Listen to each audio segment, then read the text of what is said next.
Hey everybody, it's Safi and Marco Dish Out on Movies, the only movie review show on YouTube to review movies in terms of food. It's just Marco here once again, and I am here to review another Beavis and Butthead episode. This is episode 4, The New Enemy and Doppelganger. Now, first off, I think that this show, I'm starting to see a bit of a formula in terms of how they're treating the stories in 2022. You know what I mean? Like, I'm starting to notice, like, little trends that I see. And I see a lot. This show, it's starting to remind me a lot more of King of the Hill than Beavis and Butthead. But the thing about King of the Hill is that those stories warranted longer running times. And I think the big issue with this episode is that both stories were pretty good ideas, and they were pretty good to the point of where they deserved longer running times. You know, like with the first one, the New Enemy, I thought that was kind of a bad title too. I don't really, they should have just called it like Attack of the Bears or something. You know, because that is obviously the running joke, is that Beavis and Butthead think that bears are getting into their house, and then it turns out it's these fucking raccoons. And now here's the thing too, this was actually really resonant to me because I had the same thing happen twice now. Last year, you know, there was this window in our attic, and it broke, and the landlords refused to fix it. And so we get water damage, and we get, you know, animals that go inside the attic, and these raccoons, they are in the attic, I guess. And last year there was a baby one that came down, and I had to catch him myself.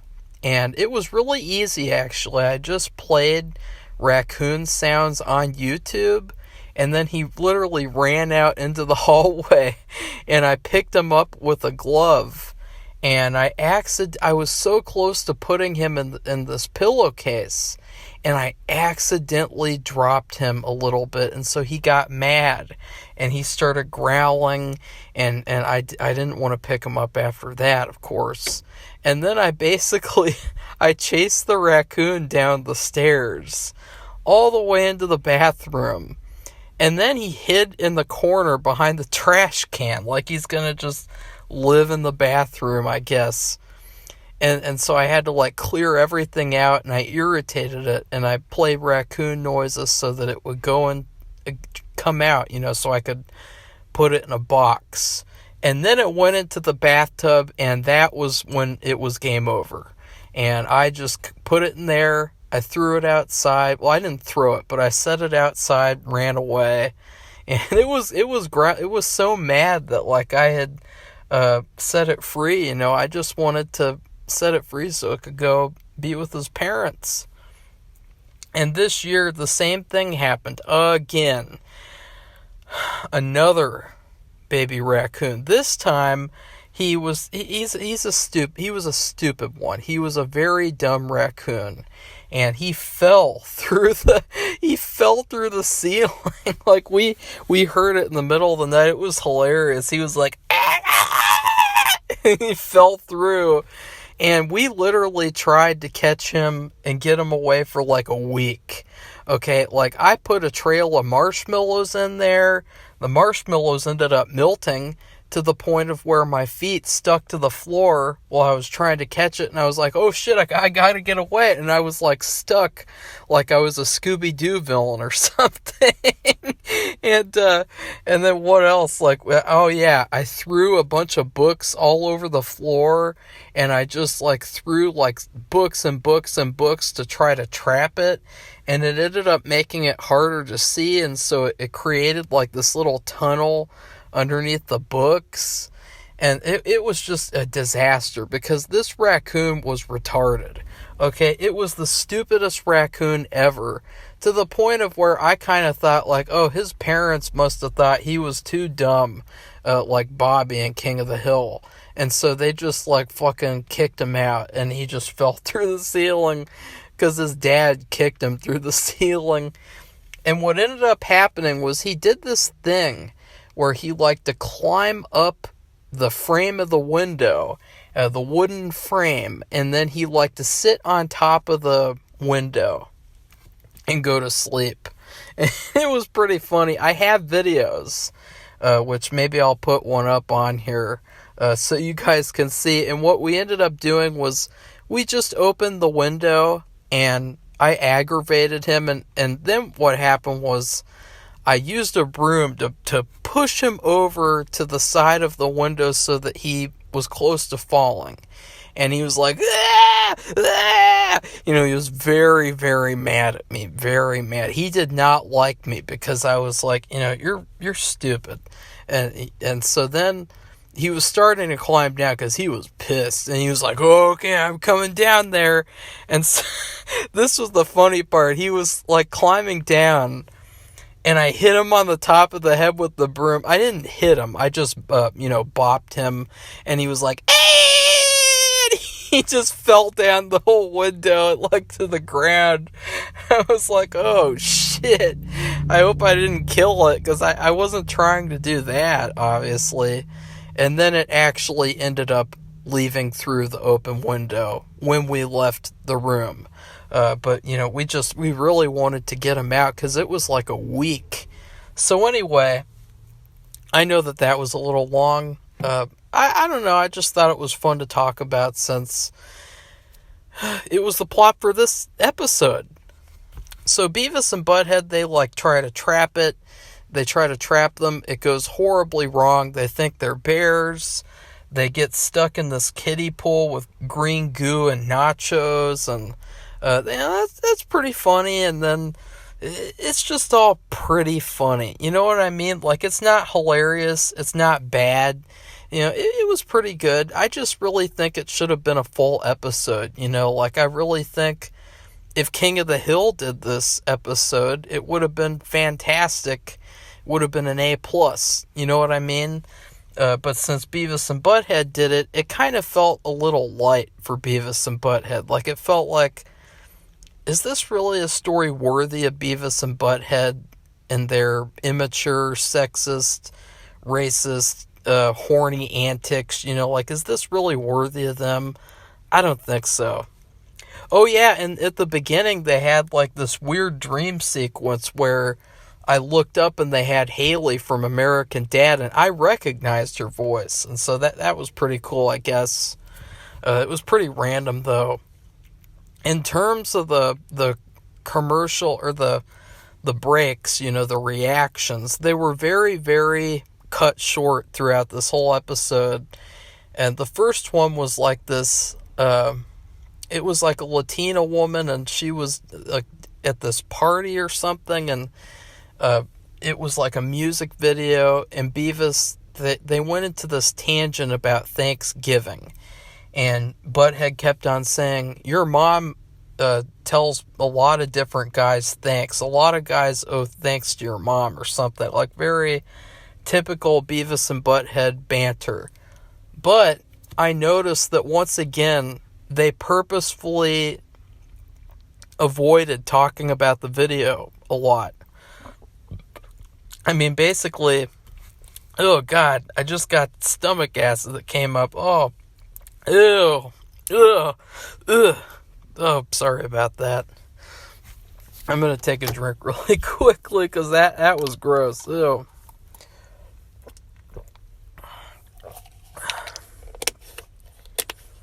The only thing they said, they did say something funny at the beginning where the two women are trying to kiss each other, and then they kiss the air, and they're like, they missed, and that was pretty funny.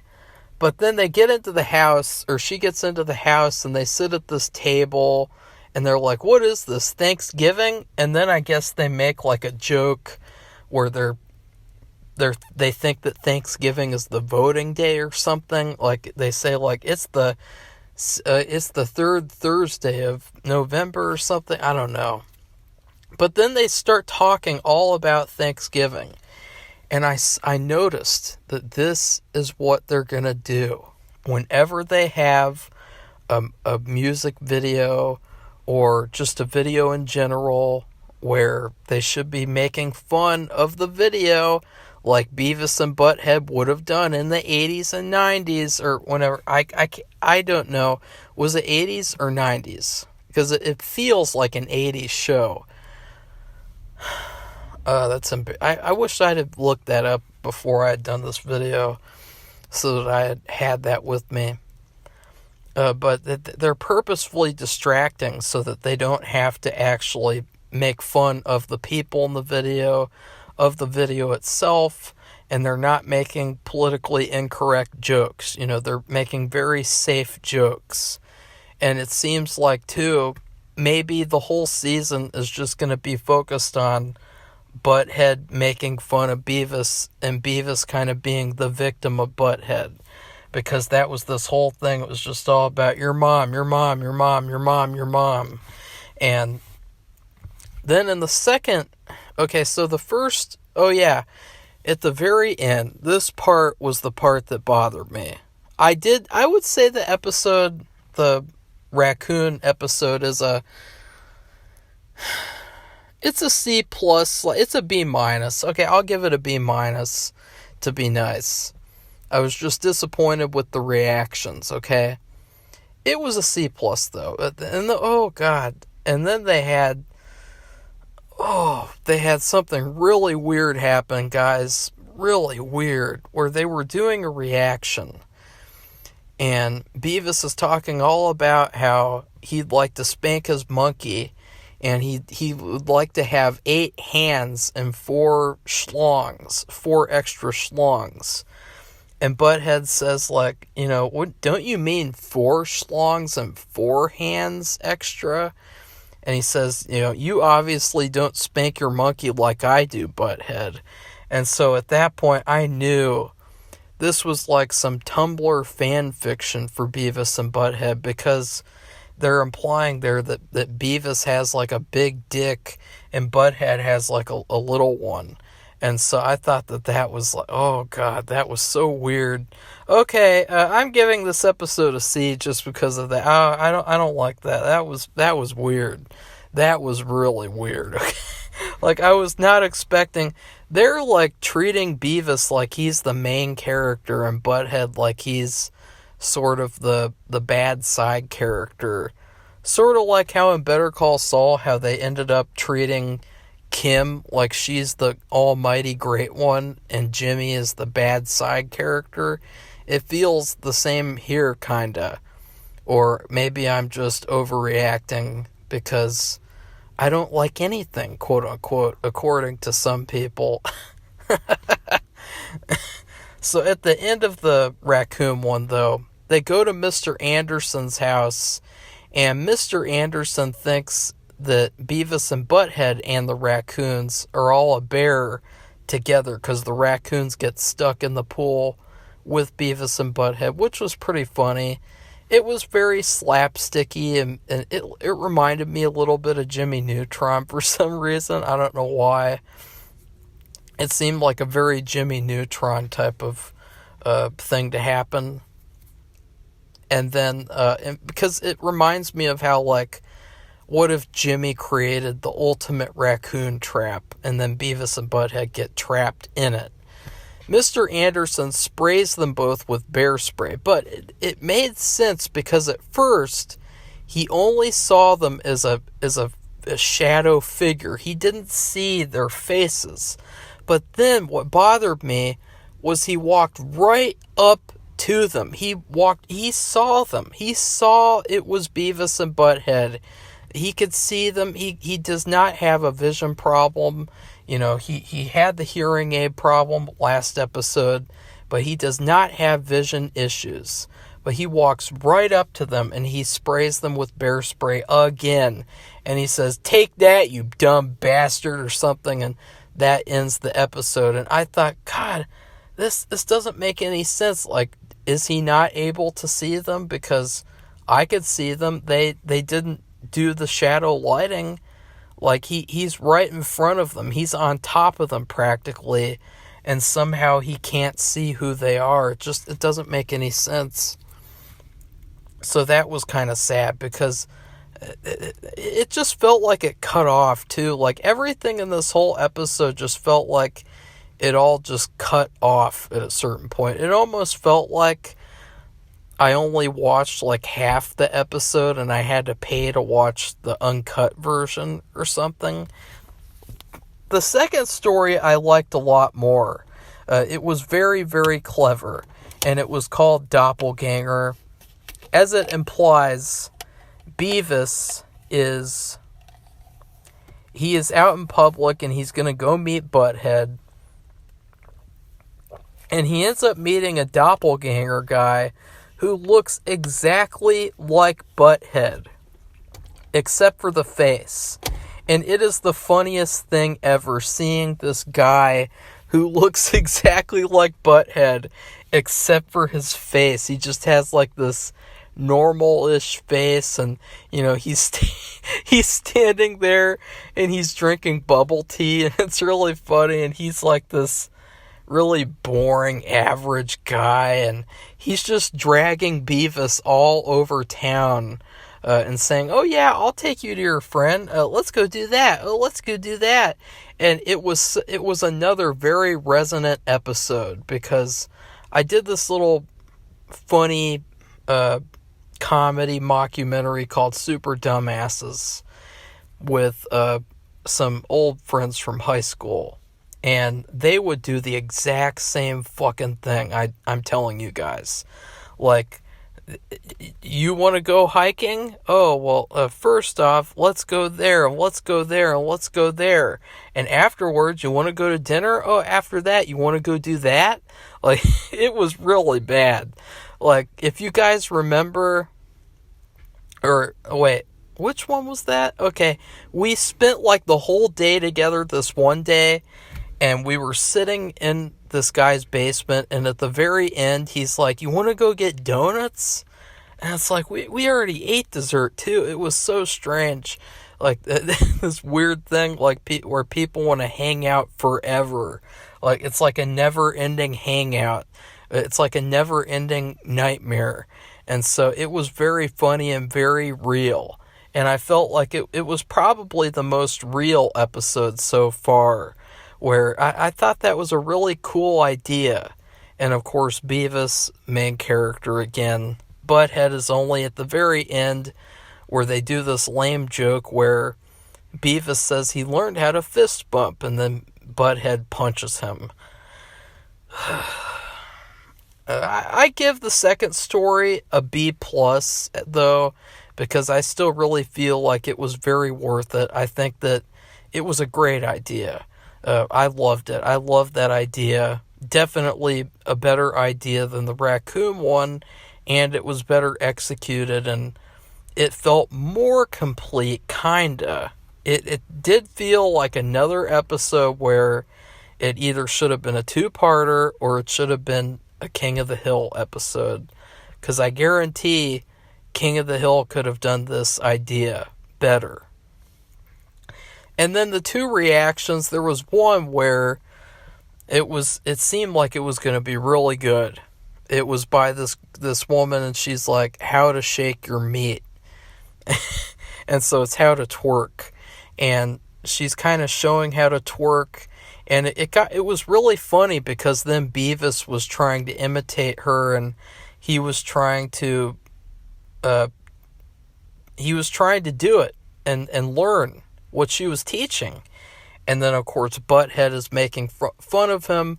But then it literally just cuts off. It literally cuts off. And you're not allowed to see the rest of that video and the rest of that interaction. It was very disappointing, because I was really, really enjoying it. I thought that was like one of the best parts of the episode as a whole. Both episodes put together. And then the second one was that the one where he talked about spanking monkeys? There was another one where they it was all about bouncing a cow eyeball, and they did the same thing where instead of talking about the actual video, they just got distracted and talked about something else.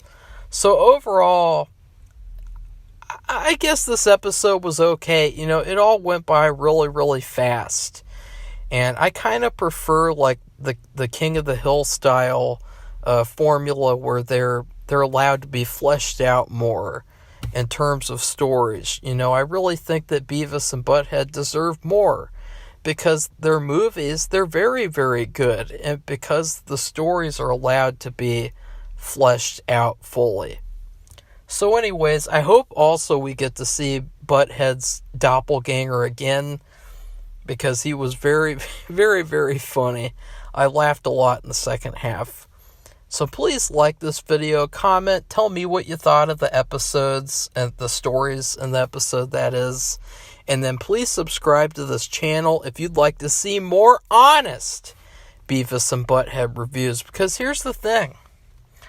There's people, and not all people, because I know a lot of the times I used to get irritated at this one channel because they had all these positive comments. They never responded to any comments. They would never acknowledge my comments. And I was a kid, and so I was really like, I really liked them and looked up to them. And I was always so disappointed that they would never respond, and that, but they would always act like all people did was hate them. And all they got was hate. And it really pissed me off, the fact that they pretended like they didn't get any support. And the fact is that we've gotten a lot of support recently, and it's been really, really awesome. Because there was this one show called Better Call Saul, and there were so many times in the past few years where we started off reviewing it, and we tried to be nice, because we still had high hopes for the show. And as the show went on, our hopes just went away slowly. And we got attacked by these fanboys, and then the last season came out, and we got a ton of support after being honest. And I think that that's the key to being successful on YouTube, is to be honest. And so if you want the honest opinion, you should come to this channel for anything. Because there was this idiot, though, today who said that we were just pretending to not like Better Call Saul. And it's like, no, I really hated it. Like, I said when I liked things, and I said when I didn't like things. And I hated most of that final fucking season. I hated it. And so, it's like, no, you come to this channel for the truth.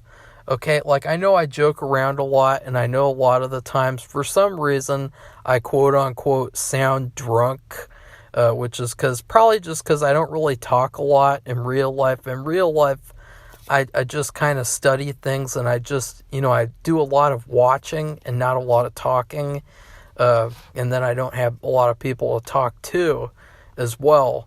And so, but the thing is that I always tell the truth. Always.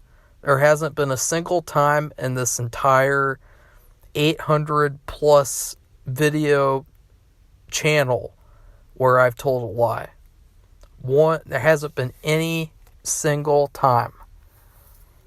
With Safi, there probably has been, because she likes to play the nice guy routine where she's very, very nice so that she can build bridges and reach her hand over to the other, reach her hand through the aisle, whatever that saying is. But I am always 100% honest.